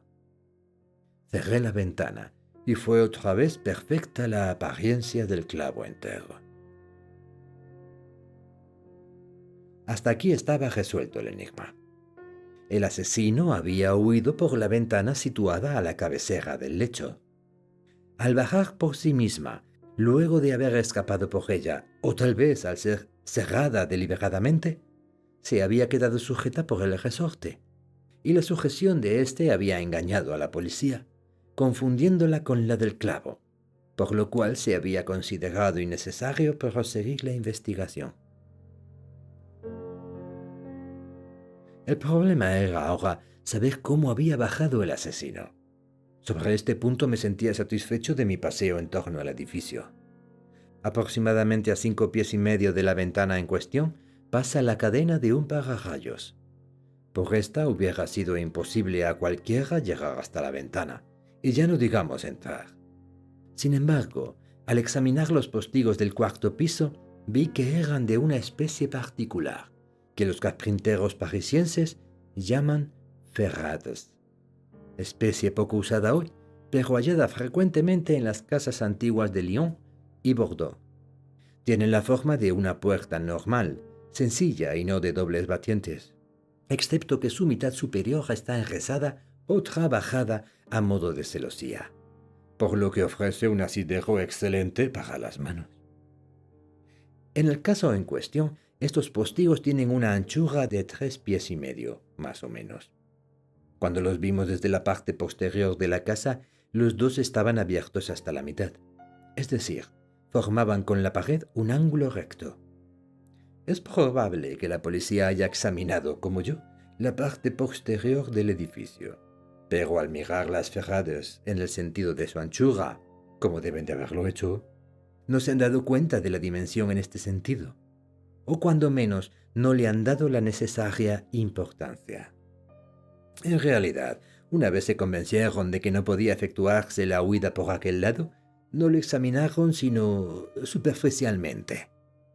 Sin embargo, para mí era claro que el postigo que pertenecía a la ventana situada a la cabecera de la cama, si se abriría totalmente hasta que tocara la pared, llegaría hasta unos 2 pies de la cadena del pararrayos. También estaba claro que con el esfuerzo de una energía y un valor insólitos, podía muy bien haberse entrado por aquella ventana con ayuda de la cadena. Llegado a aquella distancia de 2 pies y medio, supongamos ahora abierto el postigo, un ladrón hubiese podido encontrar en la enrejada un sólido asidero para que luego, desde él, soltando la cadena y apoyando bien los pies contra la pared, pudiera lanzarse rápidamente, caer en la habitación y atraer hacia sí violentamente el postigo, de modo que se cerrase, y suponiendo, desde luego, que se hallara siempre la ventana abierta. Tenga usted en cuenta que me he referido a una energía insólita, necesaria para llevar a cabo con éxito una empresa tan arriesgada y difícil. Mi propósito es el de demostrarle, en primer lugar, que el hecho podía realizarse, y en segundo, y muy principalmente, llamar su atención sobre el carácter extraordinario, casi sobrenatural, de la agilidad necesaria para su ejecución. Me replicará usted, sin duda, valiéndose del lenguaje de la ley, que para defender mi causa debiera más bien prescindir de la energía requerida en este caso, antes que insistir en valorarla exactamente. Esto es realizable en la práctica forense, pero no en la razón. Mi objetivo final es la verdad tan solo, y mi propósito inmediato, conducir a que usted compare esa insólita energía de que acabo de hablarle con la peculiarísima voz aguda o áspera y desigual, con respecto a cuya nacionalidad no se han hallado siquiera 2 testigos que estuviesen de acuerdo, y en cuya pronunciación no ha sido posible descubrir una sola sílaba. A estas palabras comenzó a formarse en mi espíritu una vaga idea de lo que pensaba Dupin. Me parecía llegar al límite de la comprensión, sin que todavía pudiera entender, como esas personas que se encuentran algunas veces al borde de un recuerdo y no son capaces de llegar a conseguirlo. Mi amigo continuó su razonamiento. «¿Habrá usted visto?» dijo, «que he retrotraído la cuestión del modo de salir al entrar. Mi plan es demostrarle que ambas cosas se han efectuado de la misma manera y por el mismo sitio. Volvamos ahora al interior de la habitación. Estudiemos todos sus aspectos. Según se ha dicho, los cajones de la cómoda han sido saqueados, aunque han quedado en ellos algunas prendas de vestir. Esta conclusión es absurda. Es una simple conjetura, muy necia, por cierto, y nada más. ¿Cómo es posible saber que todos esos objetos encontrados en los cajones no eran todo lo que contenían? Madame L'Espanaye y su hija vivían una vida excesivamente retirada. No se trataban con nadie, salían rara vez y, por consiguiente, tenían pocas ocasiones para cambiar de vestido. Los objetos que se han encontrado eran de tan buena calidad, por lo menos, como cualquiera de los que posiblemente hubiesen poseído esas señoras. Si un ladrón hubiera cogido alguno, ¿por qué no los mejores? ¿O por qué no todos?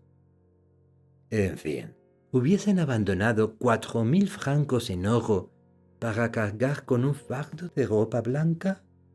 El oro fue abandonado. Casi la totalidad de la suma mencionada por Monsieur Mignon, el banquero, ha sido hallada en el suelo, en los saquitos.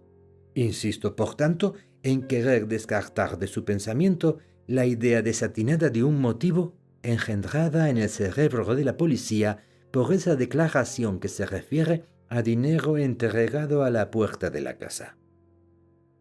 Coincidencias 10 veces más notables que esta, entrega del dinero y asesinato 3 días más tarde de la persona que lo recibe, se presentan constantemente en nuestra vida sin despertar siquiera nuestra atención momentánea. Por lo general, las coincidencias son otros tantos motivos de error en el camino de esa clase de pensadores educados de tal modo que nada saben de la teoría de probabilidades, esa teoría a la cual las más memorables conquistas de la civilización humana deben lo más glorioso de su saber. En este caso, si el oro hubiera desaparecido, el hecho de haber sido entregado 3 días antes hubiese podido parecer algo más que una coincidencia. Corroboraría la idea de un motivo. Pero dadas las circunstancias reales del caso, si hemos de suponer que el oro ha sido el móvil del hecho, también debemos imaginar que quien lo ha cometido ha sido tan vacilante y tan idiota que ha abandonado al mismo tiempo el oro y el motivo. Fijados bien en nuestro pensamiento los puntos sobre los cuales he llamado su atención: la voz peculiar, la insólita agilidad y la sorprendente falta de motivo en un crimen de una atrocidad tan singular como este. Examinemos por sí misma esta carnicería. Nos encontramos con una mujer estrangulada con las manos y metida cabeza abajo en una chimenea. Normalmente los criminales no emplean semejante procedimiento de asesinato. En el violento modo de introducir el cuerpo en la chimenea, habrá usted de admitir que hay algo excesivamente exagerado, algo que está en desacuerdo con nuestras nociones respecto a los actos humanos, aun cuando supongamos que los autores de este crimen sean los seres más depravados. Por otra parte, piense usted cuán enorme debe de haber sido la fuerza que logró introducir tan violentamente el cuerpo hacia arriba en una abertura como aquella. por cuanto los esfuerzos unidos de varias personas apenas sí lograron sacarlo de ella. Fijemos ahora nuestra atención en otros indicios que ponen de manifiesto este vigor maravilloso. Había en el hogar unos espesos mechones de grises cabellos humanos. Habían sido arrancados de cuajo. ¿Sabe usted la fuerza que es necesaria para arrancar de la cabeza, aun cuando no sean más que 20 o 30 cabellos a la vez? Usted habrá visto también como yo aquellos mechones. Sus raíces, qué espantoso espectáculo, tenían adheridos fragmentos de cuero cabelludo, segura prueba de la prodigiosa fuerza que ha sido necesaria para arrancar tal vez 1 millar de cabellos a la vez. La garganta de la anciana no solo estaba cortada, sino que tenía la cabeza completamente separada del cuerpo, y el instrumento para esta operación fue una sencilla navaja barbera. Le ruego que se fije también en la brutal ferocidad de tal acto. No es necesario hablar de las magulladuras que aparecieron en el cuerpo de Madame L'Espanaye. Monsieur Dumas y su honorable colega Monsieur Etienne han declarado que han sido producidas por un instrumento romo. En ello, estos señores están en lo cierto. El instrumento ha sido sin duda alguna el pavimento del patio sobre el que la víctima ha caído desde la ventana situada encima del lecho. Por muy sencilla que parezca ahora esta idea, escapó a la policía, por la misma razón que le impidió notar la anchura de los postigos, porque, dada la circunstancia de los clavos, su percepción estaba herméticamente cerrada a la idea de que las ventanas hubieran podido ser abiertas.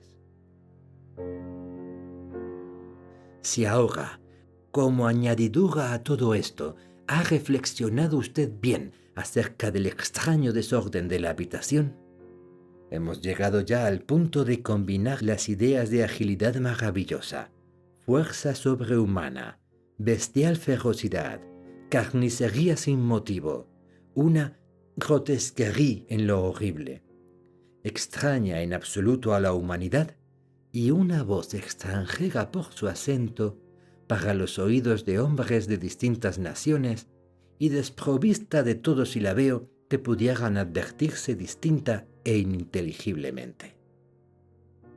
¿Qué se deduce de todo ello? ¿Cuál es la impresión que ha producido en su imaginación? Al hacerme Dupin esta pregunta, sentí un escalofrío.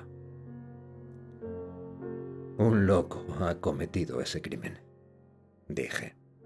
Algún lunático furioso que se habrá escapado de algún manicomio vecino. En algunos aspectos, me contestó, no es desacertada su idea, pero hasta en sus más feroces paroxismos, las voces de los locos no se parecen nunca a esa voz peculiar oída desde la calle. Los locos pertenecen a una nación cualquiera, y su lenguaje, aunque incoherente, es siempre articulado. Por otra parte, el cabello de un loco no se parece al que yo tengo en la mano. De los dedos rígidamente crispados de Madame L'Espanaye he desenredado este pequeño mechón. ¿Qué puede usted deducir de esto? Dupin, exclamé completamente desalentado. ¡Qué cabello más raro! No es un cabello humano. Yo no he dicho que lo fuera, me contestó. Pero antes de decidir con respecto a este particular, le ruego que examine este pequeño diseño que he trazado en un trozo de papel.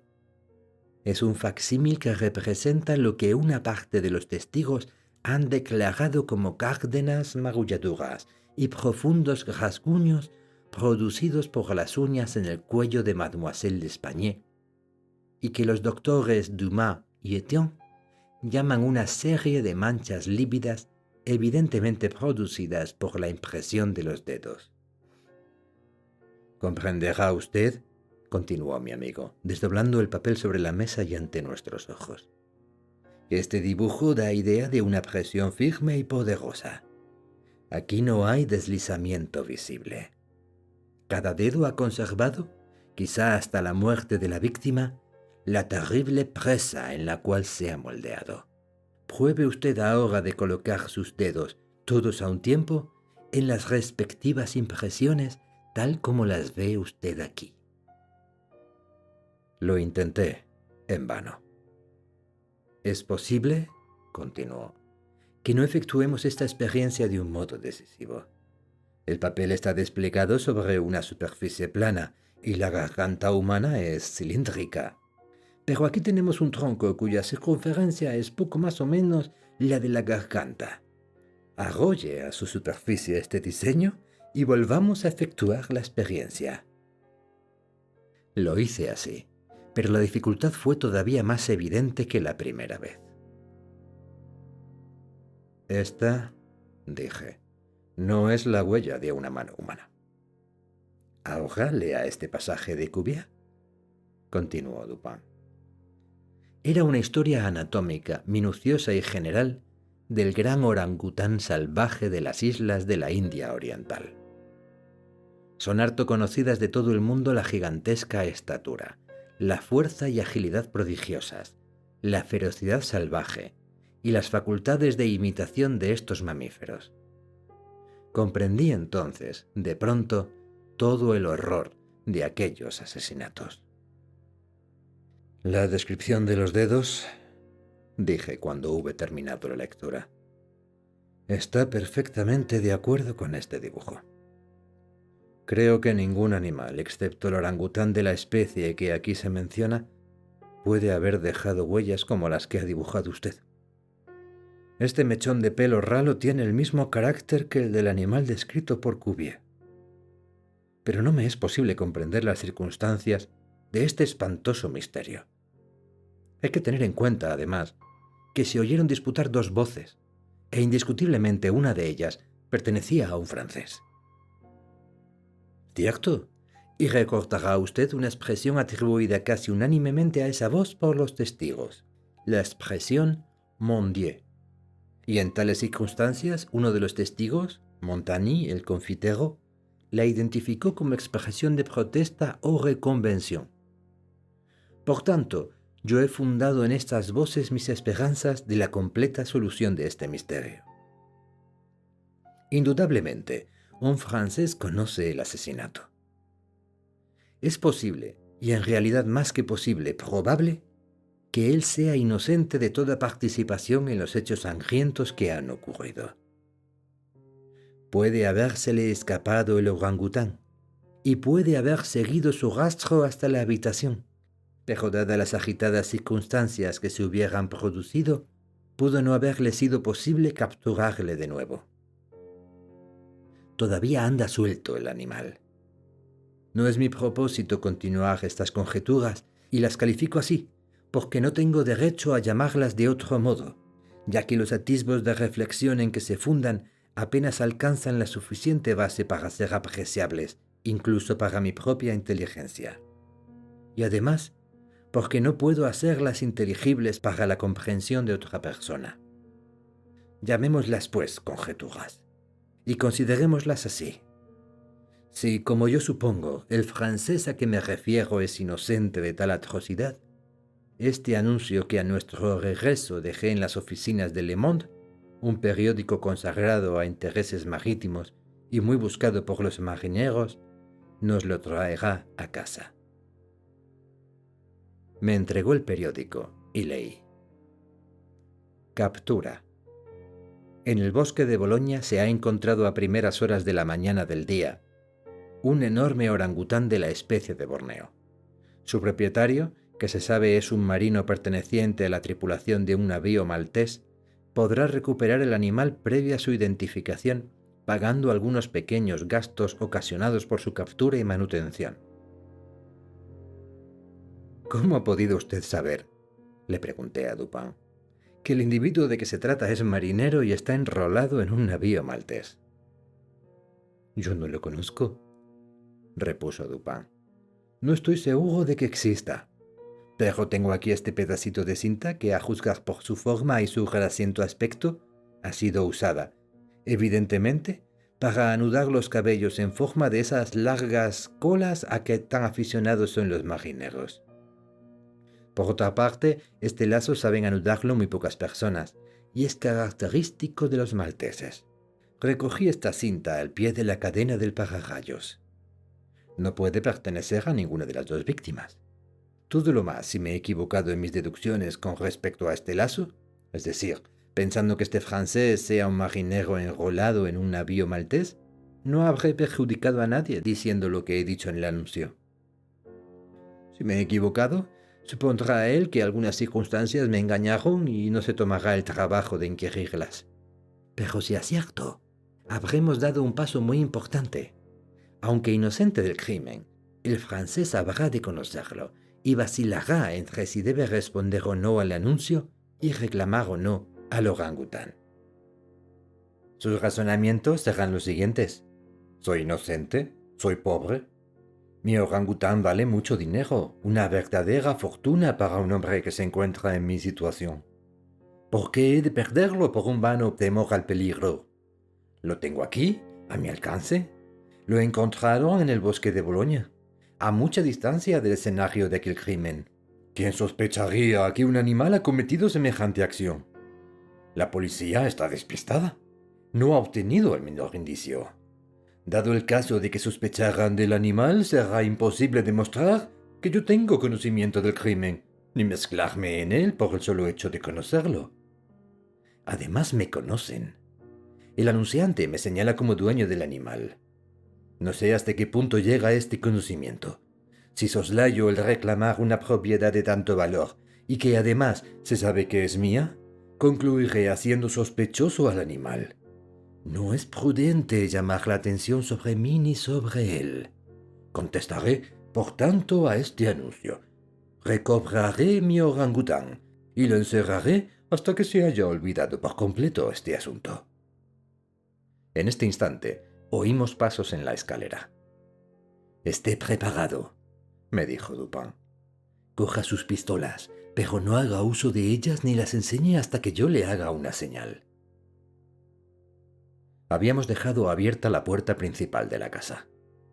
El visitante entró sin llamar y subió algunos peldaños de la escalera. Ahora, sin embargo, parecía vacilar. Le oímos descender. Dupin se precipitó hacia la puerta, pero en aquel instante le oímos subir de nuevo. Ahora ya no retrocedía por segunda vez, sino que subió con decisión y llamó a la puerta de nuestro piso. «¡Adelante!», dijo Dupin con voz satisfecha y alegre. Entró un hombre. A no dudarlo, era un marinero. Un hombre alto, fuerte, musculoso, con una expresión de arrogancia no del todo desagradable. Su rostro, muy atezado, estaba oculto en más de su mitad por las patillas y el mostacho. Estaba provisto de un grueso garrote de roble y no parecía llevar otras armas. Saludó inclinándose torpemente, pronunciando un «buenas tardes» con acento francés, el cual, aunque bastardeada levemente por el suizo, daba a conocer a las claras su origen parisiense. «Siéntese, amigo», dijo Dupin. «Supongo que viene a reclamar su orangután. Le aseguro que casi se lo envidio. Es un hermoso animal y sin duda de mucho precio. ¿Qué edad cree usted que tiene?» El marinero suspiró hondamente, como quien se libra de un peso intolerable, y contestó luego con voz firme.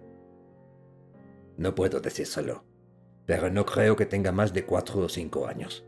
¿Lo tiene usted aquí?» «Oh, no. Esta habitación no reúne condiciones para ello.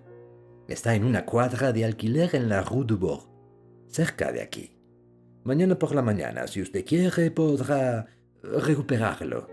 Supongo que vendrá usted preparado para demostrar su propiedad». «Sin duda alguna, señor». «Mucho sentiré tener que separarme de él», dijo Dupin.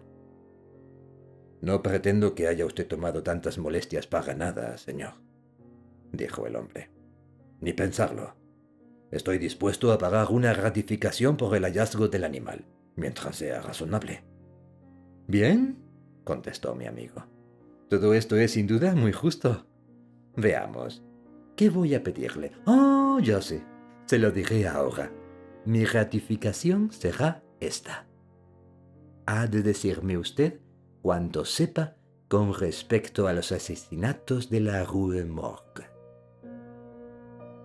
Estas últimas palabras las dijo Dupin en una voz muy baja y con una gran tranquilidad. Con análoga tranquilidad se dirigió hacia la puerta, la cerró y se guardó la llave en el bolsillo. Luego sacó la pistola y sin mostrar agitación alguna la dejó sobre la mesa. La cara del marinero enrojeció como si se hallara en un arrebato de sofocación. Se levantó y empuñó su bastón, pero inmediatamente se dejó caer sobre la silla con un temblor convulsivo y con el rostro de un cadáver. No dijo una sola palabra y le compadecí de todo corazón. Amigo mío, dijo Dupin bondadosamente, le aseguro que se alarma usted sin motivo alguno. No es nuestro propósito causarle el menor daño. Le doy a usted mi palabra de honor de caballero y francés que nuestra intención no es perjudicarle. Sé perfectamente que nada tiene usted que ver con las atrocidades de la Rue Morgue.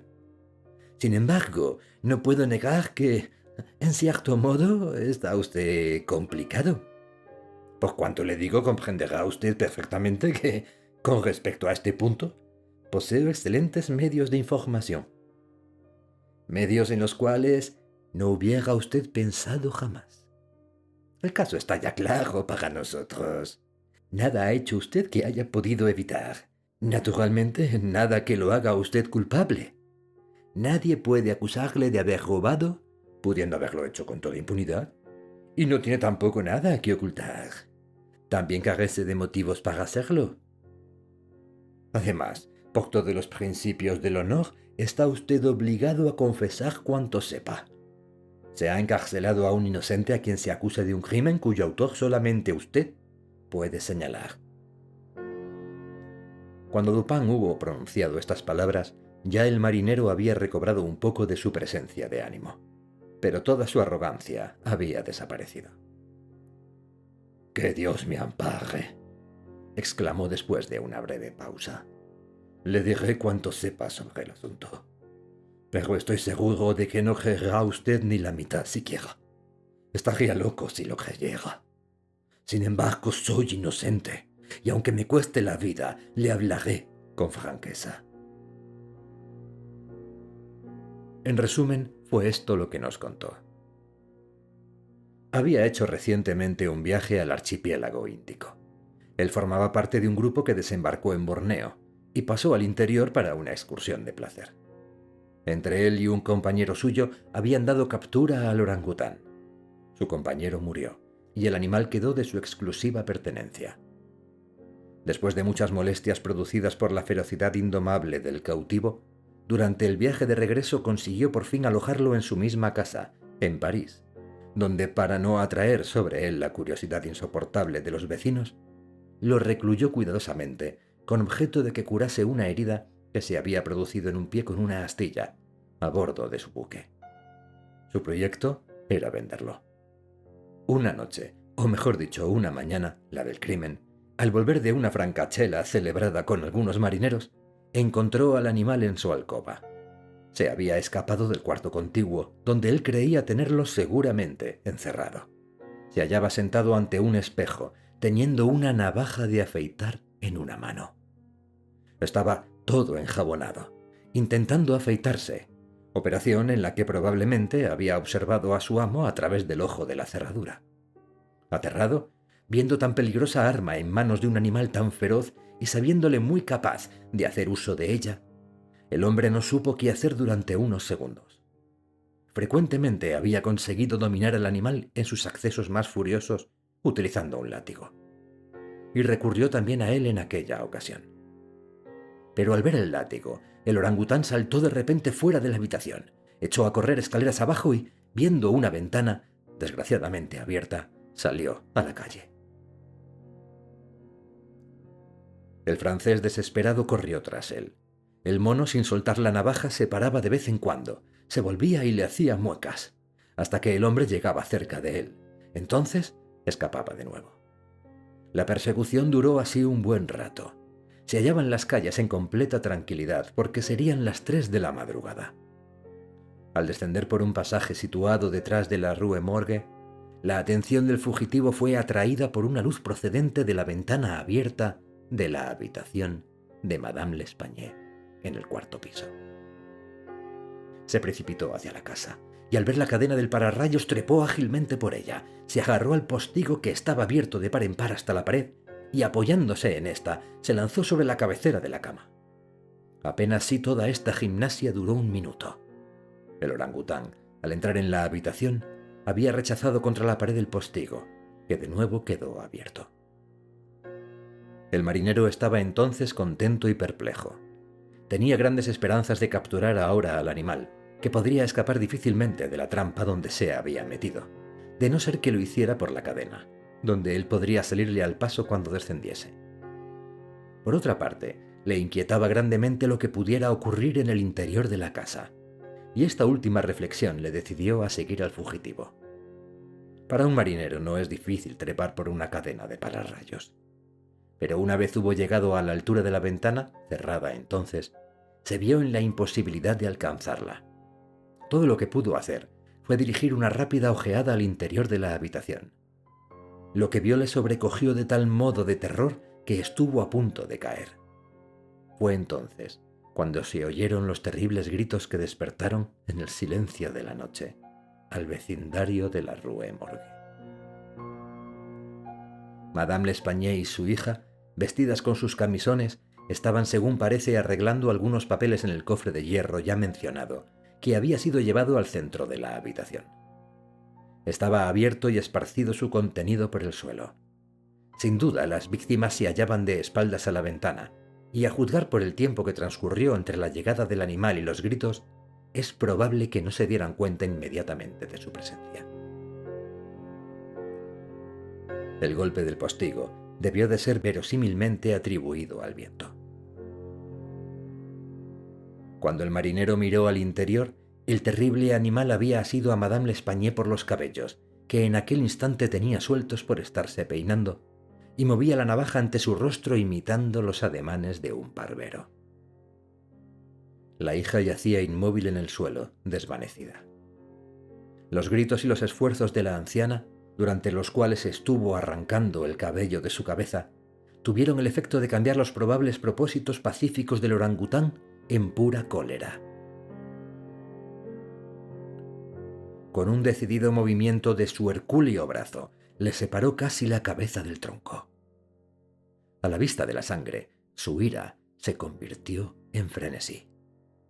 Con los dientes apretados y despidiendo llamas por los ojos, se lanzó sobre el cuerpo de la hija y clavó sus terribles garras en su garganta, sin soltarla hasta que expiró.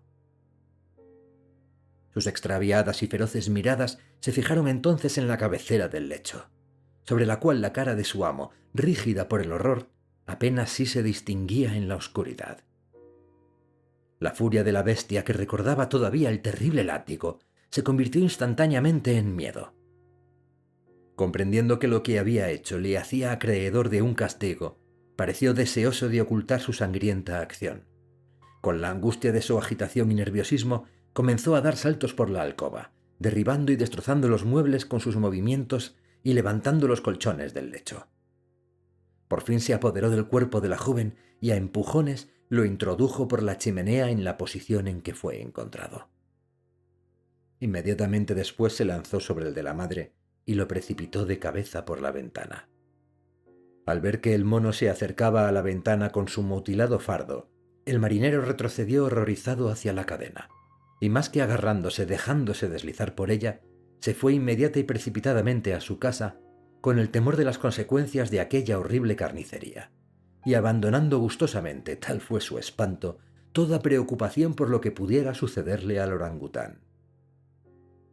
Así pues, las voces oídas por la gente que subía las escaleras fueron sus exclamaciones de horror mezcladas con los diabólicos parloteos del animal. Poco me queda que añadir. Antes del amanecer, el orangután debió de huir de la alcoba utilizando la cadena del pararrayos. Maquinalmente cerraría la ventana al pasar por ella. Tiempo más tarde fue capturado por su dueño, quien lo vendió por una fuerte suma para el Jardin des Plantes. Después de haber contado cuanto sabíamos, añadiendo algunos comentarios por parte de Dupin, en el buró del prefecto de policía, Le Bon fue puesto inmediatamente en libertad. El funcionario, por muy inclinado que estuviera en favor de mi amigo, no podía disimular de modo alguno su mal humor viendo el giro que el asunto había tomado, y se permitió una o dos frases sarcásticas con respecto a la corrección de las personas que se mezclaban en las funciones que a él le correspondían. «Déjele que diga lo que quiera», me dijo luego Dupin, que no creía oportuno contestar. «Déjele que hable, así aligerará su conciencia. Por lo que a mí respecta, estoy contento de haberle vencido en su propio terreno. No obstante, el no haber acertado la solución de este misterio no es tan extraño como él supone, porque realmente nuestro amigo el prefecto es lo suficientemente agudo para pensar sobre ello con profundidad. Pero su ciencia carece de base. Todo él es cabeza, más sin cuerpo, como las pinturas de la diosa Laverna, o por mejor decir, todo cabeza y lomo, como el bacalao. Sin embargo, es una buena persona. La aprecio particularmente por un rasgo magistral de hipocresía al cual debe su reputación de hombre de talento. Me refiero a su modo de nier ce qui est et d'expliquer ce qui n'est pas, es decir, su modo de negar lo que es y de explicar lo que no es.